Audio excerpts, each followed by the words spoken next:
Every ancient civilization on Earth told a story about a great flood. The Sumerians had it, the ancient Hebrews had it, the Mayans had it, indigenous tribes in Australia had it. Cultures that had absolutely zero contact with each other, separated by oceans, mountains, thousands of miles, and yet they all wrote down the same story, same flood, same survival, same warning from the gods. That is either the biggest coincidence in human history, or it means something much deeper is going on inside the human mind. And here is the question that is going to haunt you by the end of this video. What if these stories did not travel from culture to culture? What if they were already inside us?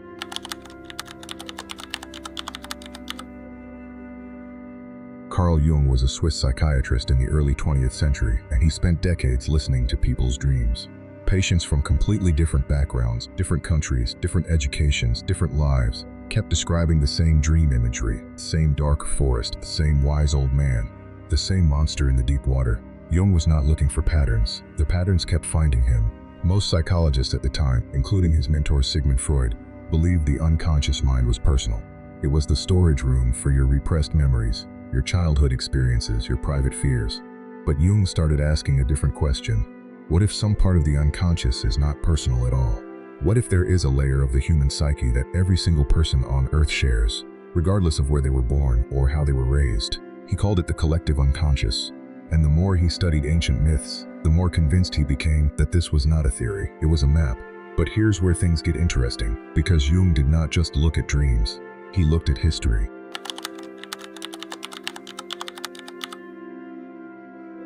Here is the straightforward version of the puzzle. Scholars have cataloged over 200 independent flood myths from cultures around the world. The Epic of Gilgamesh from ancient Mesopotamia describes a great flood sent by the gods, a chosen man who builds a boat, and animals saved 2 by 2. That text is over 4,000 years old. The biblical story of Noah is a near identical structure. So far, most people assume one story borrowed from the other. Fine. But then you look at the Matsya story from ancient Hindu texts. Same structure. Great flood, divine warning, a boat, survival of life, written in a completely separate part of the world with no evidence of cross-cultural borrowing. Then you look at the Aztec legend of Tata and Nene, same structure again, then the Cherokee flood story, then the Luo people of Kenya, then the ancient Greeks with Deucalion and Pyrrha.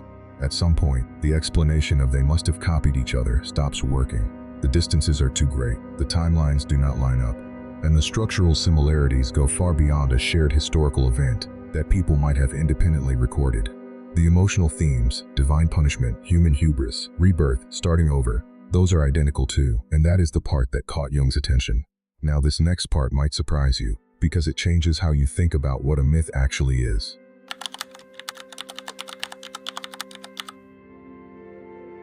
Here is the mistake most people make when they look at ancient myths. They treat them like fairy tales, entertaining stories that primitive people told because they did not have science yet. That framing completely misses the point. Think about it this way. Every culture that has ever existed had to solve the same problems. How do you deal with death? How do you handle betrayal? How do you pass wisdom from one generation to the next before writing was widespread? How do you make sense of natural disasters that seem totally random and terrifying? Myths were the technology they used to answer those questions. They were not describing the external world, they were describing the internal one. Joseph Campbell, the American mythologist who built directly on Jung's work, spent his entire career mapping the structural similarities across world mythologies. He found that the hero's journey, a character who leaves the ordinary world, faces trials, descends into darkness, and returns transformed, appeared in virtually every culture's storytelling tradition independently.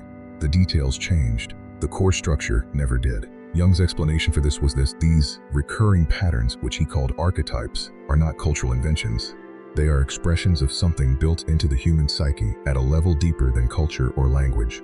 The hero, the shadow, the wise old man, the great mother, these are not characters someone invented. They are psychological structures we are all born with, and different cultures simply dress them up in different costumes. So why does this matter? Because once you see it, you cannot unsee it.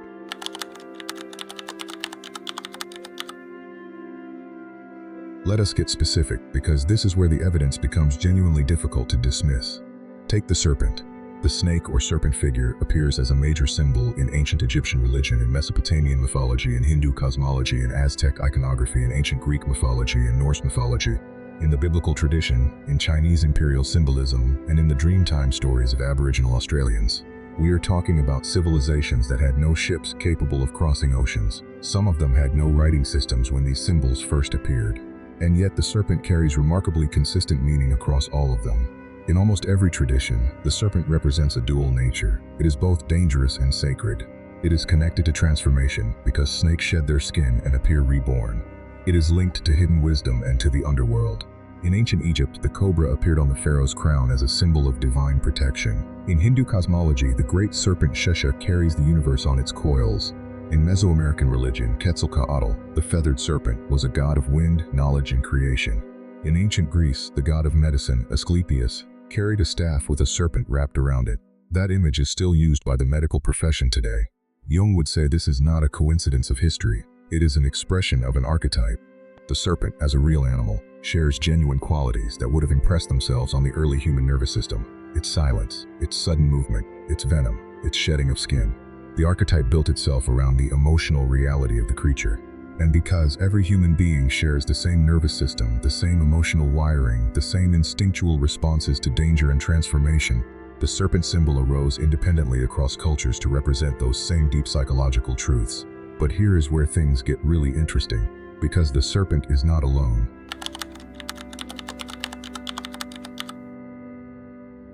Look up. That is where every ancient civilization placed their highest power. The sky god, the supreme deity associated with the heavens, thunder, lightning, and cosmic order, appears in virtually every major religion in human history.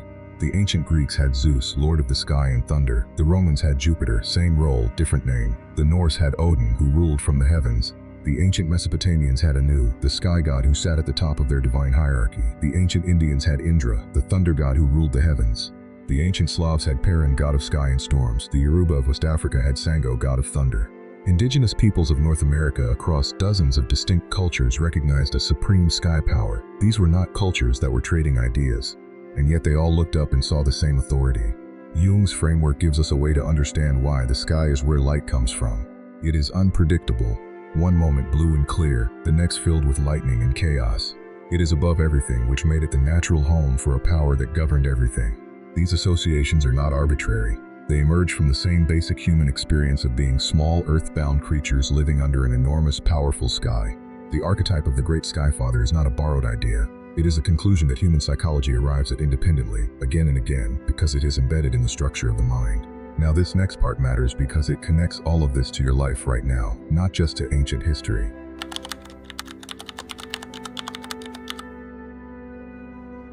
Here is something to sit with. You have never consciously studied ancient mythology. But if I describe a story to you, a young person who feels ordinary, who receives a call to adventure, who crosses into a dangerous unknown world, who faces a great evil and nearly loses, who transforms through that struggle and returns home changed, you feel something. You recognize it. It resonates before your brain can explain why. That recognition is the collective unconscious working in real time. It is why certain stories feel universal, even when the setting is completely different. Star Wars, The Lord of the Rings, Harry Potter, The Lion King. These are all structurally identical to myths, told thousands of years ago on the other side of the world. And they all hit the same emotional notes because they are drawing from the same deep well. Jung believed this layer of the psyche was shaped over hundreds of thousands of years of human experience. Not your experience, not your parents' experience, but the accumulated emotional and psychological experience of every human ancestor who ever lived. The fear of the dark, the awe of natural power, the need for community, the terror of death, the hope for transformation. These experiences repeated so consistently across so many generations that they eventually became hardwired into the architecture of the mind. The myths are not just stories, they are the mind looking at itself. So why does this matter? Because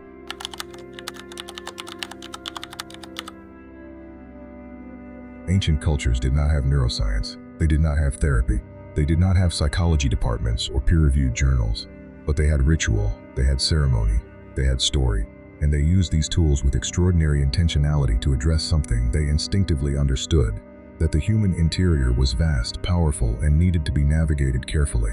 The ancient Egyptians had elaborate rituals for confronting death, not just to honor the dead, but to prepare the living psychologically for their own mortality.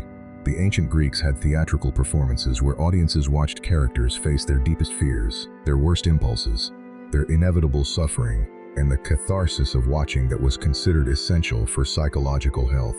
Indigenous cultures around the world designed initiation rites for young people, that deliberately forced them through a symbolic death and rebirth, because they understood that transformation requires descent.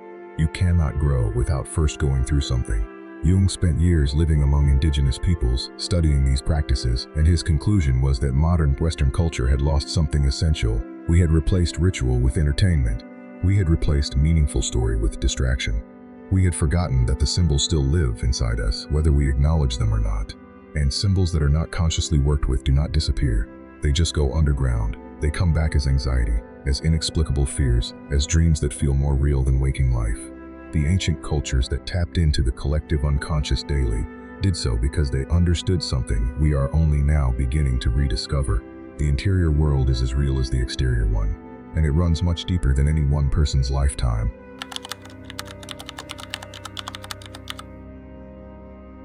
Here's the thing that Jung kept coming back to, and it is the part that most people find either thrilling or unsettling, depending on how you look at it. You are not just yourself. You carry inside you the accumulated psychological inheritance of every human being who came before you. The same tears, the same wonder, the same deep structural responses to darkness and light, to death and rebirth, to belonging and exile. When a child who has never heard a single myth is afraid of the dark, that is the collective unconscious. When you feel an inexplicable reverence standing at the edge of the ocean, looking out at something too vast to comprehend, that is the collective unconscious.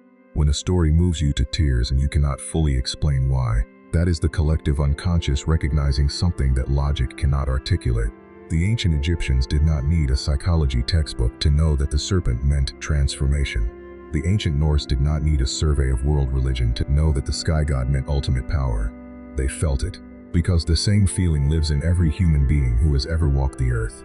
The symbols arose independently because the psychology is shared. And the psychology is shared because we are at the deepest possible level the same. At the start of this video, we asked a question. Why did ancient civilizations that had never met each other tell the same stories, worship the same symbols, and build belief systems with the same fundamental architecture? The answer is not that they copied each other. The answer is that they were all drawing from the same source, a shared layer of human psychology so deep that it predates language, predates culture, predates civilization itself. Jung called it the collective unconscious. The ancient world did not have a name for it, they just lived inside it.